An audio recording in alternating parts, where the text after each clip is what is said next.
ابو القاسم گرگانی، ابو علی عثمان وہ مرید ابو علی کاتب کے، وہ ابو علی رودباری کے، وہ جنید بغدادی کے، شیخ سری سکتی کے، وہ شیخ معروف کرخی کے، وہ شیخ ابو داؤد کے، داؤدائی کے، شیخ حبیب اجمی کے، اور وہ امام حسن بصری کے، اور وہ حضرت علی کے۔ اور ایک شجرہ انہوں نے دیا ہے جو آپ کا اہل بیت کے حوالے سے ملتا ہے، یعنی نقش بندیہ سلسلہ جو ہے وہ چلتا ہے، وہ ملتا ہے اہل بیت کے حوالے سے۔ اس کی کڑیاں وہ جنید بغدادی سے آگے چلاتے ہیں، سری سکتی، معروف کرخی، ادھر داؤدائی سے چلاتے ہیں، ادھر وہ چلاتے ہیں علی بن موسیٰ رضا، موسیٰ بن جعفر القادم، امام جعفر صادق، امام محمد باقر، امام زین العابدین، امام حسین اور حضرت علی۔ میرا سوال یہ ہے کہ جو ہم سے کیا جاتا ہے وہ یہ ہے کہ یہ امام جعفر صادق کے مرید ہیں بایزید بسطامی، اور بایزید بسطامی کا سن وفات ہے 261 ہجری، اور امام جعفر صادق کا سن وفات ہے 148، اور پھر شیخ ابو یزید بسطامی کے مرید ہیں ابو الحسن خرقانی، اور ان کا سن وفات ہے 425 ہجری۔ اب اس کو جو ہے آپ کیسے یعنی اس کو جوڑتے ہیں؟ اور اگرچہ یہ شجرہ جو ہے اس سے کسی کو نہیں ہے، یہ ماشاءاللہ بزرگان، لیکن یہ چونکہ ایک سوال ہوتا ہے اور ہم اس کا جواب نہیں دے پاتے، یہ میرے سامنے انتباہ فی سلاسل اولیاء میں ہے۔ میں بالکل آپ کے سوال کو آنر کرتا ہوں، تاکہ میں سوال اس لیے کر رہا ہوں کہ آپ ماشاءاللہ محقق ہیں اور آپ میں وہ برداشت ہے، ورنہ تو وہ سن کر وہ جناب شجرے، وہ جو آپ کون ہوتے ہیں جی وہ شجرے پر، تو بسم اللہ، یہ آپ تھوڑا سا ناظرین کو یہ ذرا تھوڑی سی اس کی وضاحت کریں۔ اس پر میں ذاتی طور پر بھی میں نے غور و خوض کیا ہے، ماشاءاللہ، اور یہ سوال مطلب ہے کہ یہ اٹینڈیبل ہے، اور یہ اب سوال یہ ہے کہ یہ روحانیت میں آپ سمجھتے ہیں کہ کچھ لوگوں کا تعلق جو ہے وہ اویسی ہوتا ہے یا روحانیت سے تعلق ہوتا ہے۔ اب حضرت بایزید بسطامی رحمۃ اللہ علیہ اور شیخ ابو الحسن خرقانی کے درمیان ایک زمانہ ہے، اور درمیان میں کوئی واسطہ نہیں ہے۔ امام جعفر صادق رحمۃ اللہ علیہ اور حضرت بایزید بسطامی کے درمیان کوئی واسطہ نہیں ہے، اور زمانہ بہت طویل ہے۔ اچھا، اب اس میں ہم اسی بات کو جو ہے وہ بیان کریں گے کہ جب سلسلہ شروع ہوا حضرت ابوبکر صدیق رضی اللہ تعالیٰ عنہ سے، حضرت سلمان فارسی اور حضرت امام جعفر صادق، اور یہ جب سلسلہ نیچے آیا تو وہاں اس سلسلے کو آگے امام ابو الحسن خرقانی اور خواجہ ابو الحسن امام ابو الحسن خرقانی کے بعد یہ جو دو درمیانی راستے ہیں، ان دونوں کا فیض جو ہے وہ قبر سے متعلق ہے۔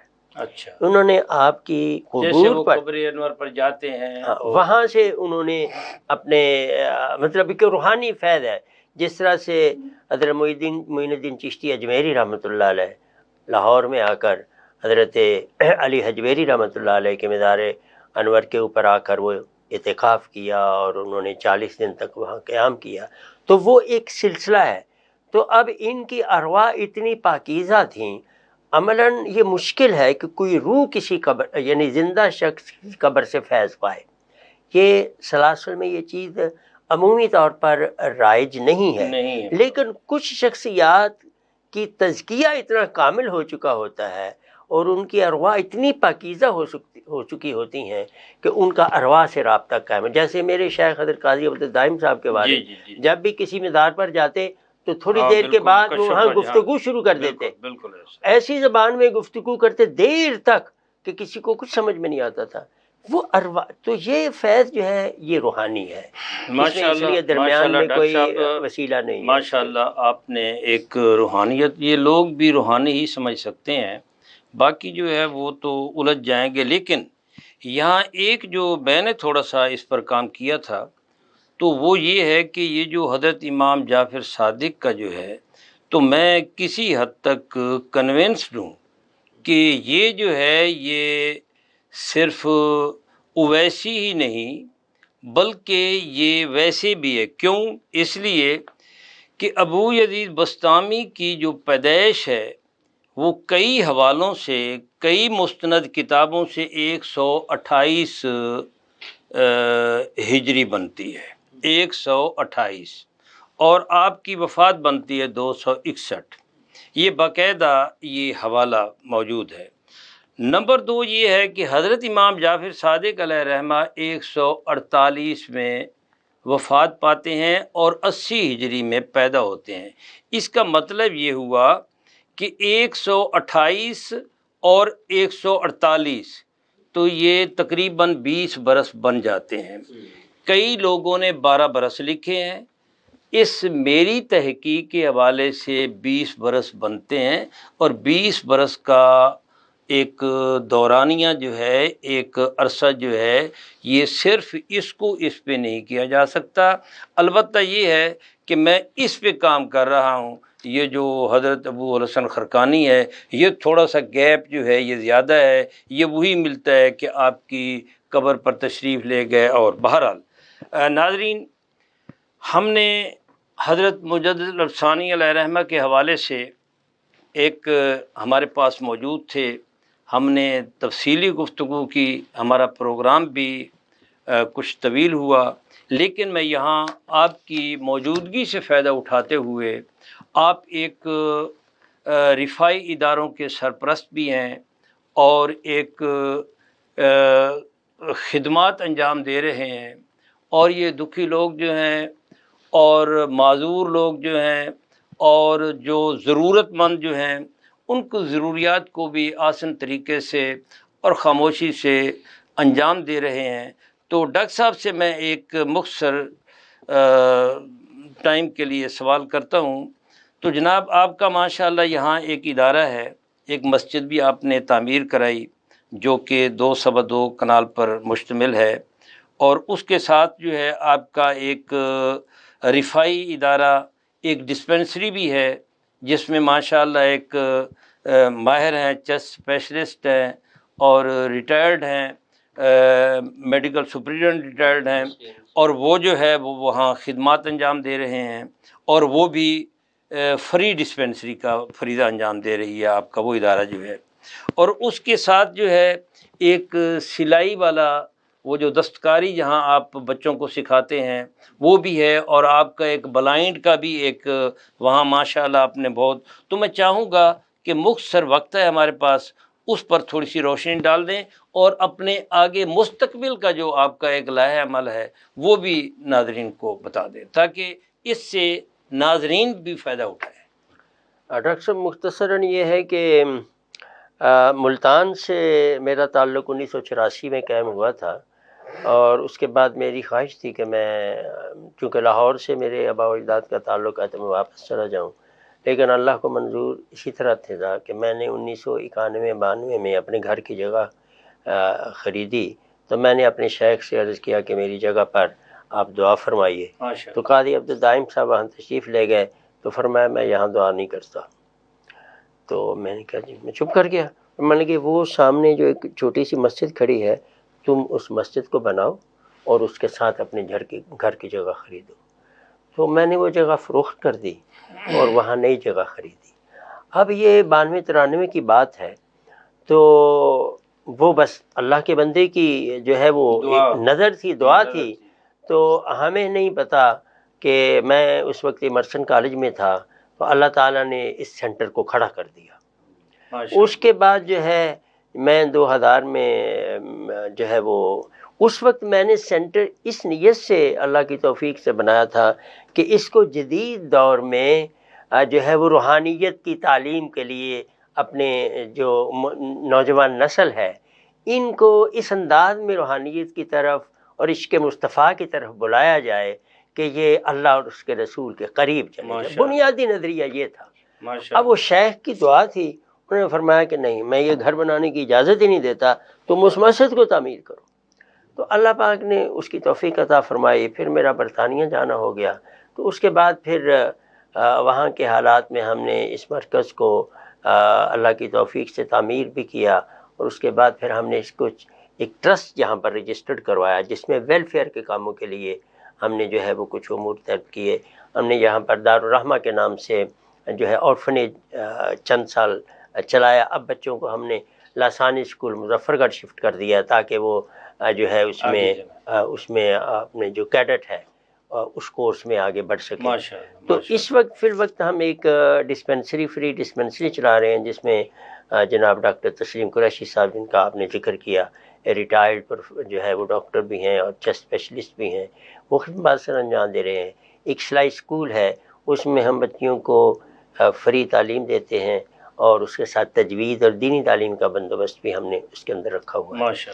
اس طرح سے ہم کمپیوٹر کی تعلیم کا بھی بندوبست کر رہے ہیں. مسجد کے ساتھ ہم نے ایک حفظ القرآن کا شعبہ جو ہے اس کو شروع کر رہے ہیں. تو فیوچر میں ہمارا پلان یہ ہے کہ اس سیٹ اپ میں ہم زیادہ سے زیادہ خدمت خلق کے کام کریں, اس لیے کہ خدمت خلق وہ عمل ہے جو اللہ اور اس کے محبوب کی نظر میں سب سے زیادہ پسندیدہ مخلوق کی خدمت ہی تو حقیقی عبادت ہے. تو جو ہے بہتر انسان وہی ہے جو من ینفع الناس, جو لوگوں خیر الناس من ینفع الناس, بہتر انسان وہ ہے جو لوگوں کو نفع پہنچائے.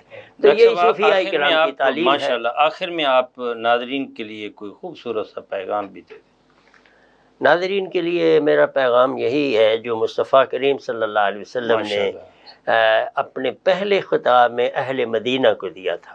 سبحان اللہ. پہلا آپ کا خطاب تھا اہل مدینہ کے ساتھ, جمعہ کی نماز کا خطبہ تھا, اور آپ نے ایک ہی بات کہی تھی, اے اللہ کے بندو اپنے رب کے ساتھ اپنا تعلق درست کر لو. اگر تم نے اپنے رب کے ساتھ اپنا تعلق درست کر لیا تو دین اور دنیا دونوں تمہاری. سبحان اللہ. بمصطفیٰ برساں خیش را کے دی ہماؤز, گرب اون رسیدی تمام بولا کی محمد سے وفا نے, تو ہم تیرے ہیں یہ جہاں چیز ہے کیا لوح و قلم. ڈاکٹر صاحب آپ کا بہت بہت شکریہ, آپ تشریف لائے اور ہمارے پروگرام کو وقار بخشا. علامہ صاحب آپ کا بھی بہت بہت شکریہ.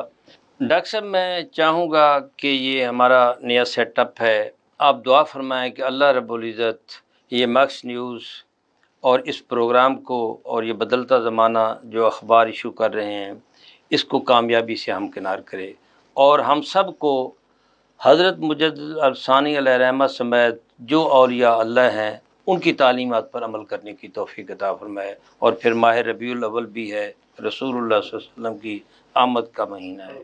اللہم صلی علی سیدنا محمد وعلی آل سیدنا محمد وبارک وسلم. آمین. اللہ پاک ایک تیرے پیارے و محبوب بندے کے حوالے سے یہ آج کا جو سیشن کیا گیا ان کی خدمات کو اور ان کی تعلیمات کو بیان کیا گیا, اور مسلمانوں کے لیے عام ناظرین کے لیے یہ کاوش کی گئی. اللہ پاک اس کو قبول فرمائے. اللہ پاک ہماری طرف سے یہ نذرانہ عقیدت اپنے پیارے بندے حضرت مجدد الفسانی رحمۃ اللہ علیہ کی روح اقدس کو ہماری طرف سے یہ نذرانہ پیش فرما دے. اللہ پاک جس چینل کی طرف سے اور ڈاکٹر محمد حسین آزاد صاحب کی کاوشوں سے یہ دینی پروگرام جو ہے وہ تربیت کے لیے اور تعلیم کے آگہی کے لیے شروع کیا گیا ہے, اللہ اس کو کامیاب کرے. اور جتنے بھی اچھے امور ہیں, اچھے کام ہیں دین و ملت کی خدمت کے لیے اس ادارے کی طرف سے اللہ تعالیٰ ان میں کامیابی عطا فرمائے. اور ڈاکٹر آزاد صاحب کی زندگی میں, صحت میں اور کاوشوں میں اللہ تعالیٰ برکت عطا فرمائے. اسی طرح سے یہ ملت کی خدمت کرتے رہیں اور اپنے علم سے اور اپنے تجربے سے فیضیاب کرتے رہیں. اللہ تعالیٰ ہماری حاضری قبول فرمائے. وصلی اللہ علیہ وسلم. ناظرین, ہم نے حضرت مجدد الثانی علیہ رحمہ کے حوالے سے گفتگو کی, تو اب بات طویل نہیں کرتے, صرف علامہ اقبال کا جو ایک خراج عقیدت ہے اور جو حضرت مجدد الثانی علیہ رحمہ کے مرکز مبارک پر جا کر آپ نے اشعار کہے, حاضر ہوا میں شیخ مجدد کی لاحت پر, وہ خاک کی ہے زیر فلک مطلع انوار, اس خاک کے ذروں سے شرمندہ ستارے, اس خاک میں پوشیدہ ہے وہ صاحب اسرار, گردن نہ جھکی جس کی جہانگیر کے آگے, جس کے نفس گرم سے ہے گرمی احرار, وہ ہند میں سرمایہ ملت کا نگہبان, اللہ نے بر وقت کیا جس کو خبردار. اللہ نے بر وقت اس عہد میں جس وقت دین اسلام کو اکبر اور ان کے درباری ملاؤں نے تبدیل کر کے رکھ دیا تھا, اور حلال کو حرام اور حرام کو حلال کر دے دیا تھا، اس عہد میں حضرت مجدد الثانی نے نعرہ حق بلند کیا اور بے باک ہو کر انہوں نے دین کا احیاء کیا، دین کی تجدید کی، اور علامہ اقبال سمیت پوری امت جو ہے آج ان کو یاد کر رہی ہے۔ اللہ رب العزت ہمیں مجدد الثانی علیہ رحمہ کی وہ کاوشیں، وہ دو قومی نظریہ اور وہ توحید اور ایک ارتداد کا، الہاد کا جو امتیاز انہوں نے کیا تھا، ہمیں بھی ان کے اس کام پر، اس فعل پر، اس سنت پر عمل کرنے کی توفیق عطا فرمائے۔ ہم نے آج حضرت مجدد الثانی علیہ رحمہ کے حوالے سے تجدید دین و احیاء کے حوالے سے گفتگو کی۔ انشاءاللہ اگلے پروگرام میں ایک نئے موضوع کے ساتھ آپ کی خدمت میں حاضر ہوں گے۔ تب تک کے لیے ڈاکٹر محمد حسین آزاد کو اجازت دیں۔ اللہ حافظ۔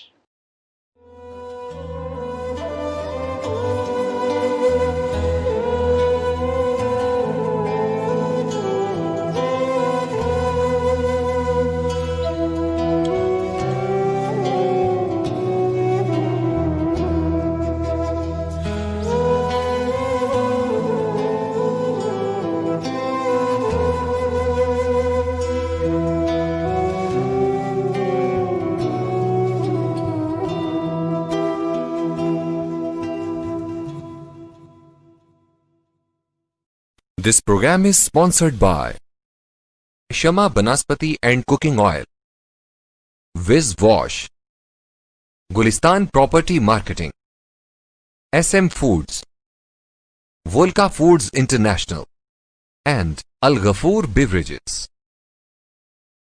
کی محمد سے وفا تو نے تو ہم تیرے ہیں، کی محمد سے وفا تو نے تو ہم تیرے ہیں، یہ جہاں چیز ہے کیا لوح و قلم تیرے ہیں، یہ جہاں چیز ہے کیا لوح و قلم تیرے ہیں۔ ہم کون تھے، ہم کیا ہیں، ہمیں کیا ہونا چاہیے تھا؟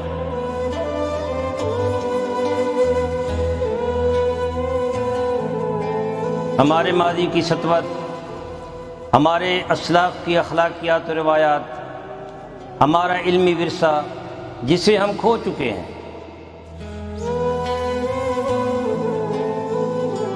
اس عظمت رفتہ کی بحالی کے لیے دیکھیے پروگرام نمود سحر۔ ہر جمعہ کے روز دیکھیے پروگرام نمود سحر پروفیسر ڈاکٹر محمد حسین آزاد کے ساتھ، صرف مکس نیوز پر۔